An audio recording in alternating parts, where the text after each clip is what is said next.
America, the land of the free, or maybe for those who can actually afford freedom and they don't have to worry about their rights being affected, but because the rules don't apply to them, just like these guys. Some really took that I can do whatever the hell I want energy and blasted it to 100. Hi, my name is Jessa. Let's look at the top 10 evil people from America not told in history books. Number 10, Ted Kaczynski. As a young man, Kaczynski was a mathematics prodigy, and at Harvard University he underwent psychological experimentation designed to harm and humiliate subjects, which may have been part of the CIA's mind control program, aka MK Ultra, as he began to have a promising career at UC Berkeley, then suddenly resigned and retreated to the wilderness, determined to fight industrialization and the destruction of nature. Between 1978 and 1995, he mailed and delivered explosives to targets of tertiary institutions and aviation companies across the country, killing at least 3 people and injuring 23. The FBI dubbed him the University and Airline Bomber, leading to the nickname the Unabomber. A manhunt finally caught Kaczynski in 1996, after which he was given 8 life sentences. Number 9, Henry Kissinger. Considering he was a very notable figure in American politics, his choices in regards to political American policies involving foreign affairs were extremely costly and disregarding of human life. When the Vietnam War exploded in 1955 and lasted till 1975, it had been noted that it was America's longest and most expensive war that had occurred in that era. At this time, there had been at least 4 noted US presidents, and Henry Kissinger acted as the Secretary of State for both Nixon and Ford. In regards to the conflicts between the North and the South Vietnam over the control of which mega empire would rule, this side more in Asia, whether the USSR in the North, Americans in the South, that backing that could have technically liberated the South Vietnamese was costly, as it was noted to be up to another potential $700 million. But Kissinger, despite him stating in reports he wished Congress approved his call to liberate the South Vietnamese, he happened to also make deals behind closed doors with their leaders, sacrificing them for the US POWs held hostage in the North. But also considering it was expensive and they needed oil, the Middle East were having conflicts after the Nakba that occurred in Palestine, how the colony Israel had taken over lands, and in order for the US to get oil, Kissinger had to write to Israel to release some of the land so that they colonized back to the Arab nations so the US could get oil to continue their war in Vietnam. But the sympathy towards the South Vietnamese dwindled, not just economically but socially, when people went into the streets yelling for the government to stop funding this war, killing civilians, not just American young men forced into the war and developing PTSD later, but the hundreds of thousands of innocent Vietnamese that had also died. Kissinger had the gall to also say to President Ford in a quote, "If you do that, the American people will go in the streets again," and referring to the Vietnamese, "Why don't those people die faster? The worst thing they can do is linger on."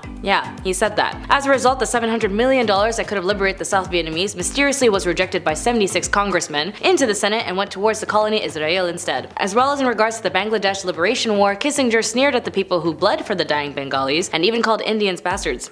Nice guy. Number 8, Harvey Weinstein. For sure, this guy is pretty new for the history books, but he will for sure be mentioned in law books in regarding to blackmailing, coercion, and so much more messed up stuff like physically harming and harassing women and threatening their career. As a former Hollywood film producer, he became the center of a high-profile criminal case that brought attention to issues of harassment and physical harm in the entertainment industry. The allegations against Weinstein were a catalyst for the Me Too movement, a social media campaign encouraging survivors of harassment and harm to come forward with their experiences. The movement shed light on the widespread issues of misconduct in various industries. Weinstein faced a high-profile trial in New York in early 2020, and the trial included testimony from multiple women who accused him of misconduct. On February 24, 2020, Weinstein was then convicted of physical non-consensual harm in the 3rd degree and criminal act in the 1st degree. He was then acquitted for more serious charges, including predatory harm. Number 7, Ed Gein. Ed Gein, also known as the Butcher of Plainfield or the Plainfield Gowl, was an American killer and body snatcher who gained infamy for his gruesome crimes in the 1950s. His activities served as a partial inspiration for various fictional serial killers in books and films. Gein's crime was discovered in 1957 when police investigated the disappearance of a hardware store owner, Bernice Worden. During a search of Gein's property, they found Worden's decapitated body hanging in Gein's shed, dressed out like a deer. Dressed, like skinned. Further investigation revealed a house of horrors, as Gein was a grave robber who exhumed corpses from local cemeteries. He admitted to creating a variety of items from human body parts, including clothing, furniture, and masks. Gein's gruesome artifacts shocked the public so much and fueled sensationalized media coverage, and Gein was suspected in the disappearances of 2 other individuals, but only 2 deaths were definitely linked to him, Bernice Worden and his own brother, Henry Gein. Ed Gein was declared mentally unfit for trial and spent the rest of his life in psychiatric institutions. He was then diagnosed with schizophrenia, and his confinement included time in the Central State Hospital for the criminally insane in Waupun, Wisconsin, later in a mental health institution. He was kind of inspired for that chainsaw massacre thing as well. Number 6, Clementine Barnabet. Clementine Barnabet was an American woman who gained notoriety in the early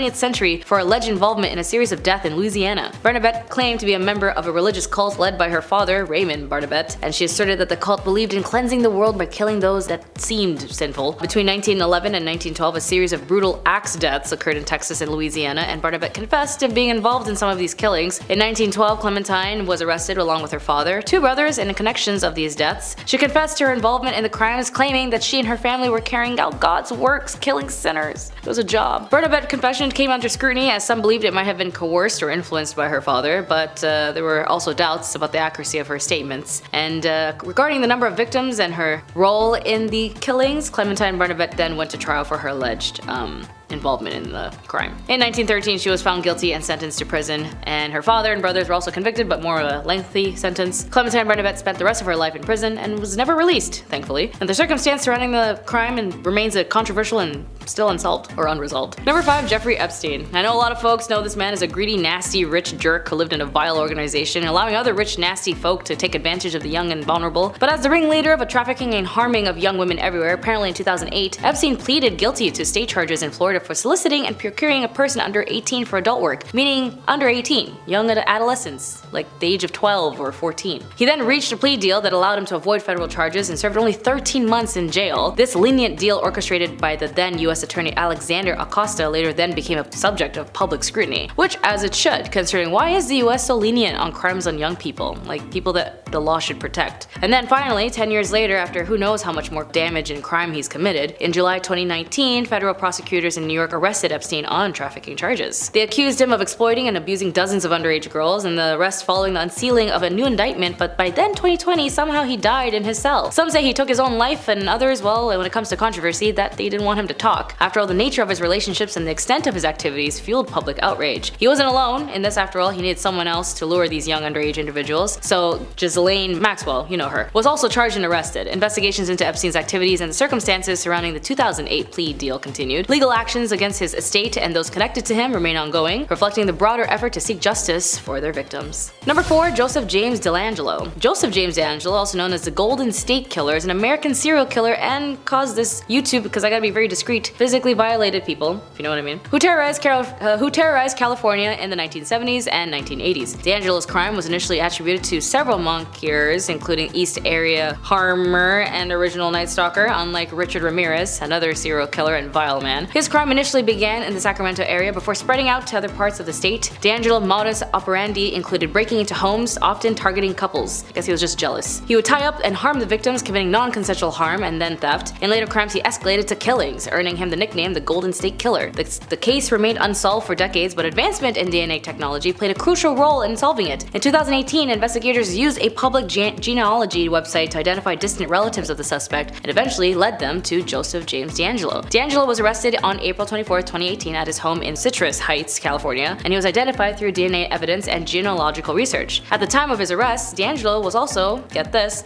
a former police officer, which added to an extra layer of shock to the case. In August 2020, DeAngelo was sentenced to life in prison without the possibility of parole, and the sentence marking the conclusion of one of the most notorious unsolved criminal cases in US history. Number 3, Nathan Bedford Forrest. What a name. There's so many interesting names on this list. Nathan Bedford Forrest was a prominent Confederate general during the American Civil War. Unsurprisingly, given his culpability in the Fort Pillow Massacre in April 1864 and the formation of the Triple Ks, Forrest and his image may have come under attack by many sectors, especially from African Americans. The Triple Ks embarked upon a campaign of intimidation and violence against Southern blacks and Republicans until Forrest ordered the organization disbanded in 1869. Nevertheless, the local chapters of the Triple Ks continued to be active, and Forrest was ordered to appear before a congressional hearing in 1871. And his sometimes contradictory testimony, he denied he ever had membership in this organization. Yeah, he's the one who had the receipt. A combination of age, exhaustion, and conversion to Christianity may have caused the Forrest's fiery temper and racial attitudes to his moderate and later years. Number 2, Samuel Little. Apparently noted the most discreet but also most vile crime-committing killers. The reason why he was able to get away with over killing 93 women was because of the time or the height of these deaths. Majority, if not all of these women, were women of color who worked as adult workers. And because in the 70s, law enforcement didn't prioritize people of color or the occupation of working as an adult worker, any case of missing persons from both of these factions as a cohesive was met with dismissal. So Samuel, who had a bloodthirst for control and death, committed to these crimes only to these main demographics, and even admitted that once he was caught at a homeless shelter in Kentucky. Originally, the arrest was over narcotics, but while they tested DNA, they found the link to his crimes that were left as cold cases. And he actually memorized all of the victims that he had killed. That's crazy. Number 1, Raymond, Vonderlehr, and John Heller. These men are hella messed up, and I'm not surprised, but it's also known that, yeah, that's pretty much why these guys are on this list. Specifically Raymond, he was a doctor who ran a research study to learn about the effects of syphilis on 400 African American men, also supposedly also 600 African men, around that range. The study began in 1932, and in the 1940s the cure of syphilis was discovered in penicillin. As a result, during the experimentation, the doctors didn't tell the patients they had syphilis and didn't even give them a cure. Even some of the subjects who have heard about penicillin, so the doctors gave them sugar pills and said that they were cured when they weren't. They even prevented 50s era public health campaigns to cure syphilis from operating in their area, and they told patients that the painful spinal taps and other procedures were free treatments. They did not allow patients to see any other doctors just in case those other doctors would cure them and mess up their so-called research. Many of the patients were drafted for World War II, and the military wanted to cure their syphilis and recruit them, which the researchers fought as best as they were able to, and the study finally ended in 1972. By that time, 128 of the men have died from syphilis, and the rest have been treated by military while they were drafted. Many of the children were born with syphilis-related birth defects, and more than that,